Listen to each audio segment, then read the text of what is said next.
Miracles on Maple Hill, Chapter 5. Pancakes. Mr. Chris kept his promise. He more than kept it, because once spring started, one miracle at a time was nothing. Actually, it was 2 weeks before Marley even got back to Maple Hill again. The first week, Mother had a bad cold and couldn't make the long drive. Daddy telephoned from Chris's house, and everybody got to talk to everybody. Daddy said it had been so warm for 2 days that week that he had worked outside in the sun. But still, Mother was too sniffy to go. Marley cried, wondering which miracle she was going to miss. Besides, there wasn't going to be very much more sugaring. But nothing could be done about Mother's nose after all. Marley, you make me feel worse than I do already, Mother said, blowing and blowing her red nose. So Marley didn't say another word. Then there was a big blizzard and a foot of snow fell one night. Nearly April. Everybody had been going around with their coats over their arms. People in the streets smiled at each other. The park looked like something bright would be happening any minute. The lilac trees were dried out in the sun, and bumps started swelling out on the brown boughs. I wonder what boughs are. I've heard that in a Christmas song. Maybe that's the limbs of the trees. But when the cold came back all in one night, it seemed as if winter was starting over, and everybody was disgusted.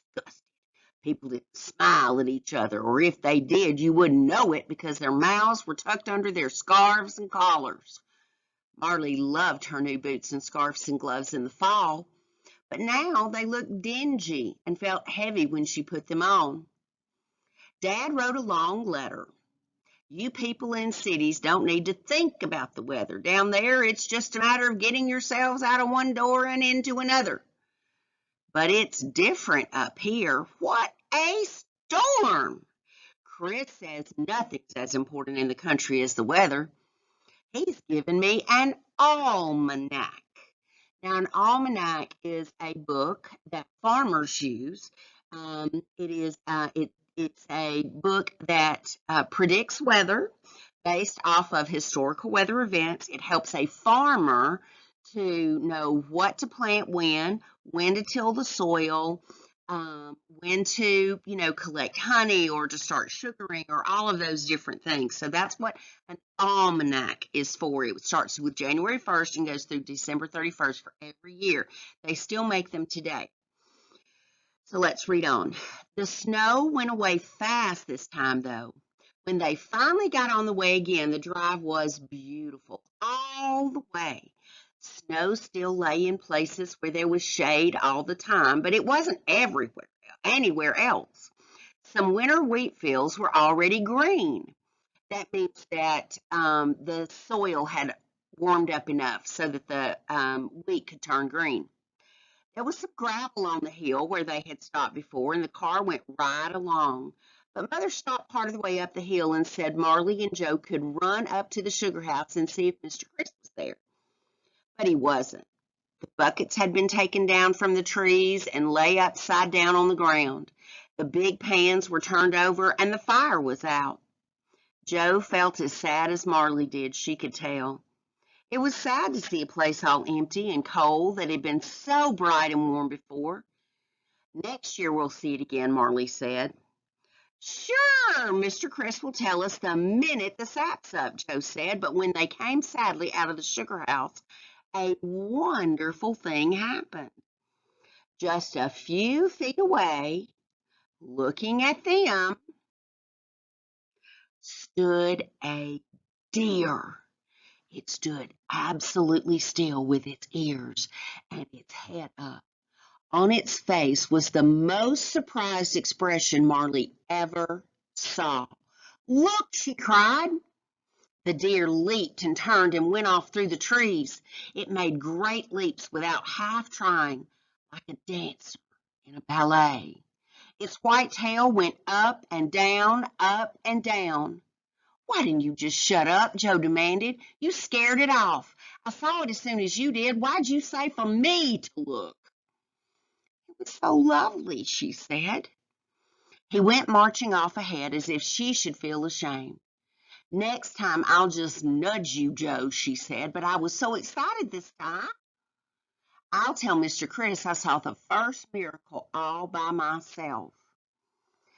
I'm wondering if these miracles that they're referring to are just kind of that natural process of living organisms evolving in nature. Let's read on and see if we can figure that out. Then in a little while there was Daddy. He heard the car coming and came running down the hill to meet them, laughing and waving his arms.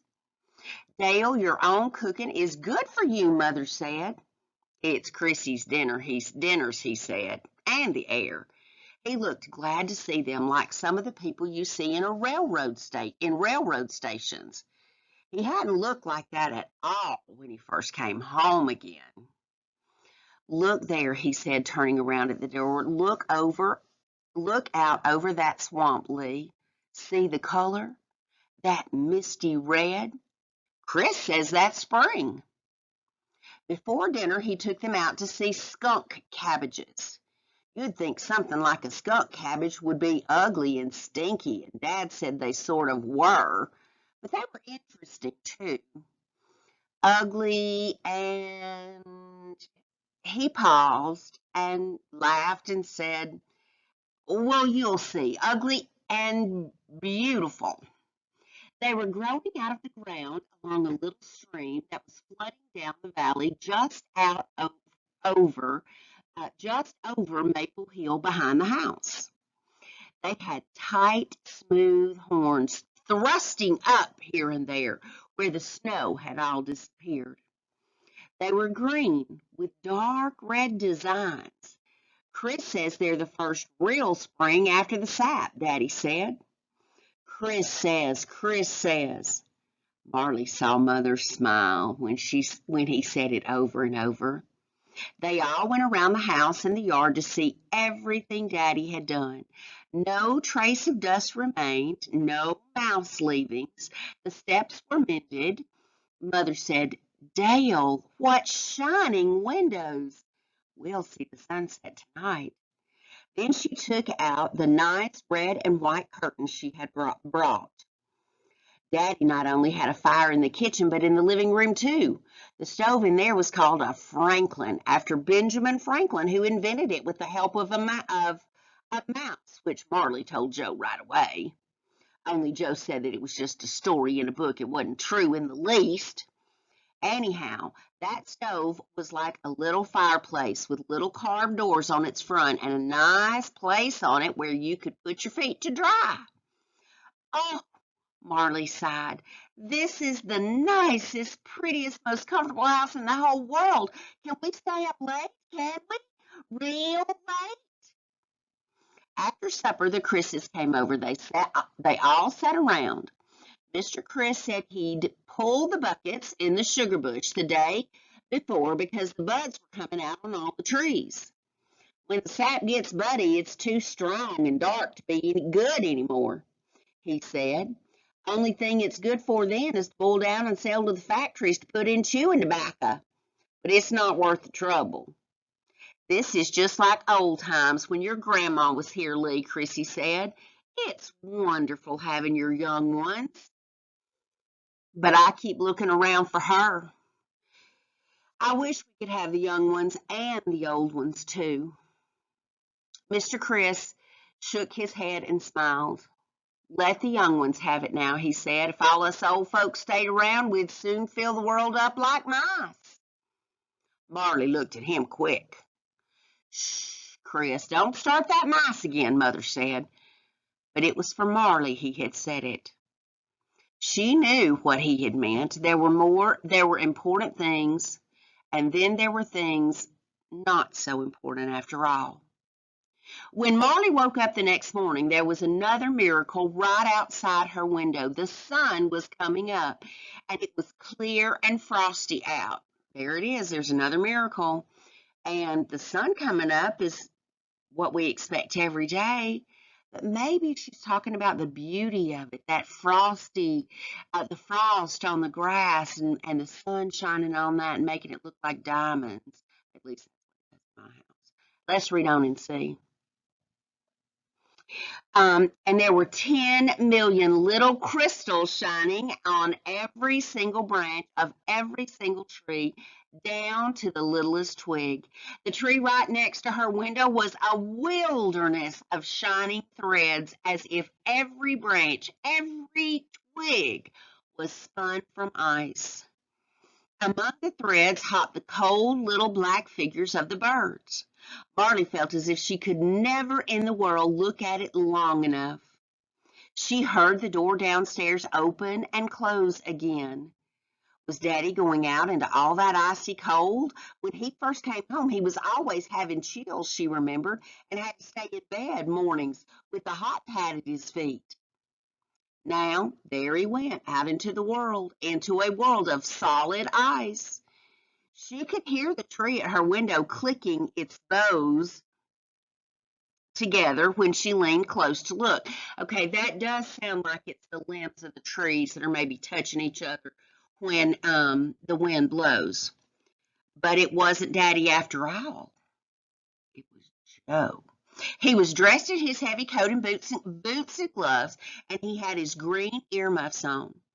Marley tugged at the window, but it wouldn't budge. So she pounded on it and shouted, and Joe turned and looked up at her. From even that distance, she could see the disgusted look on his face. His mouth made motions that looked like the words "shut up" to her. And then he turned and hurried off up the hill, and she watched him disappear. Well, didn't he think he was smart? Though, going out on a secret adventure before anybody was up. She felt so jealous for a minute that she felt it go clear to her toes, which were folded up from the cold floor. But who wanted to go out in all that ice anyhow? The last time Joe disappeared over a hill, he hadn't been such a great hero as he thought he was. When she thought of that, she felt better. If she wanted, she could go too. Why not? She dressed with her teeth chattering. As she slipped along the hall, she heard Daddy sleeping. Brrr. Even the kitchen was cold. She opened the door, and a blast of cold air came in. Goodness, she thought, Joe is welcome to all outdoors this morning. Who wanted to go out? Then she had an idea. She would surprise everybody. She would build a fine fire and get breakfast all ready. And when Mother and Daddy came down, they'd stand by the door and stare and say, well, would you look at who's up and around so early? We thought we'd smell something good. Plenty of paper and wood and coal. She lifted the first lid on the funny old stove and stuffed in some of each. She would boil water and make coffee, and then she would just mix up a batch of pancakes. It was exciting to build a fire. She had never built a fire all by herself in her whole life. She filled the stove with things to burn, and then she struck a match. The paper caught right away and flared out brightly. How lovely fire was, she thought, and remembered Mr. Chris putting logs on the sugar house fire. She put the lid back on and waited. But something began to go wrong with that fire right away. Instead of just blazing and getting warm the way it should, little curls of smoke began to come up around all of the stove lids. She opened the lid to look. The paper had stopped burning and was just sitting there smoking. She found another match and tried again, coughing. But the same thing happened, only more smoke came out this time, simply pouring out around every lid. She opened one and stuffed in a lot more paper quickly and lighted another match. Now the smoke was simply pouring out, not only out of the paper, but out of the kindlings too. Oh dear, what in the world? And there was Mother's voice. Dale, something's burning. Daddy's feet hit the floor. He was running along the hall and down the stairs with Mother right behind. Marley, what on earth? He pushed her aside with a hard, big sweep of his arm that almost knocked her down. He opened the stove lid, and out came the smoke in another huge cloud, simply billowing. And then he put the lid back and reached around to the side of the stove and pushed something. Suddenly, the smoke stopped coming. It was as magical and sudden as Mr. Chris and the cream. Marley stood still and felt her heart beating harder and harder. Daddy stood looking at the stove. Then he turned and looked at Mother, and then he looked at her. He was going to be madder than she had ever seen him in her whole life. She knew it, and she had seen him angry enough. So angry, he couldn't even speak, but turned and left the room and the house and didn't come back for hours and hours. I wonder if that. What were you trying to do? He asked. Burn the house down? Oh, our nice clean curtains, Mother said. I just wanted to get it warm and get breakfast. I was going to make pancakes for a surprise, Marley said. Honest, Daddy, I only. Her voice, her face, her whole body seemed breathless with fear as she looked up at him, and he stood absolutely huge in his pajamas looking down. Then he turned back to the stove and opened the lids again and pulled out some of the things she had stuffed in. His hands went jerk, jerk, and his face looked hard. She waited for him to turn around again and say what he was going to say. And he would be right to scold her this time. It was stupid and terrible what she had done. What a scare, he said. You put in too much, Marley, in the first place. Look, that's plenty for a start. And I should have told you about that damper. He turned. He was smiling. One of my first mornings up here, I did exactly the same thing. Now, you see, when the damper's back, he explained all about that big old stove while she moved close to see. Relief flooded over her, and she felt light, light, light. There was such a huge gladness in her that it actually made a lump in her throat. Now, I'm wondering, was Marley feeling glad because the house didn't burn down? Or was Marley feeling glad because Daddy hadn't scolded her like he had before? You know, on the other pages it said that she had seen him so mad he would just turn around, walk out of the room, walk out of the house, stay gone for hours. I think that's what she was kind of expecting, but that's not how Dad reacted this time. Wondering what's happening to Dad. Let's read on and see. You go on back to bed, Lee, until the house warms up, Daddy said. Marley and I are going to build a fire in the other room, too. She started this breakfast thing, and she's going to finish it. But it wasn't scolding the way he said it. It was kind of teasing instead. There's all the difference in the world. Heavens, I'm too weak to get back up the stairs, Mother said. Marley saw how relieved she was, not only because there was no fire, but because Daddy didn't seem to mind much about the smoke. I thought the whole house was on fire. You know what went through my mind just like that? We haven't got the phone in yet. Everything will burn to the ground. Her laugh was shaky. She turned and disappeared up the stairs. Daddy stood rubbing his hands over the fire. Tell you what, he said, you and I'll mix up those pancakes and take a plateful right up to her, and she can eat in bed for once like a lady. Suddenly, for no reason on earth that Marley knew, she ran to him and threw her arms around him hard and began to cry. Whoa, whoa, he said. No damage done. But it wasn't because of the fire she was crying. It was as if something all wound up in a ball inside of her had let go at the sight of him just that minute. She felt it all go soft inside, everything. Even the lump in her throat went soft and went down and disappeared entirely. I'm wondering, was all of that was built up inside of her, kind of that stress and tension from all of the troubling events since Daddy had come home? And she was seeing her old Daddy again for the first time? I'm just wondering if that's what's going on here. Let's keep reading and see. Well, Polly, get the kettle on, Daddy said.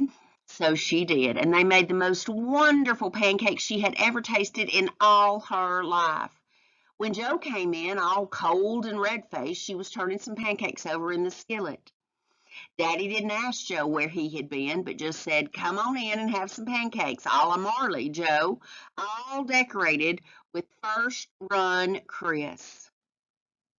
Every single pancake was perfect, round and brown. Carefully, she fills Joe's plate, and it was fun to see his face. It was so surprised. "Did you make these?" he asked. Gee. Now Marley understood why Mother looked so pleased when they liked the things she made. After Joe said gee, he didn't say another single word until he had eaten 9 pancakes in a row. Now, I do have a question for you guys where it says, come on in and have some pancakes a la Marley, Joe, all decorated with first-run crisp. I wonder what they're talking about, because Mr. Chris wasn't even in the house. So I don't know. Oh, maybe they're talking about syrup, because the word run is in there. I think that might be what they're talking about. Maple syrup. Chris's maple syrup from his first run. All right, guys, that's the end of chapter 5. We'll be reading chapter 6 next.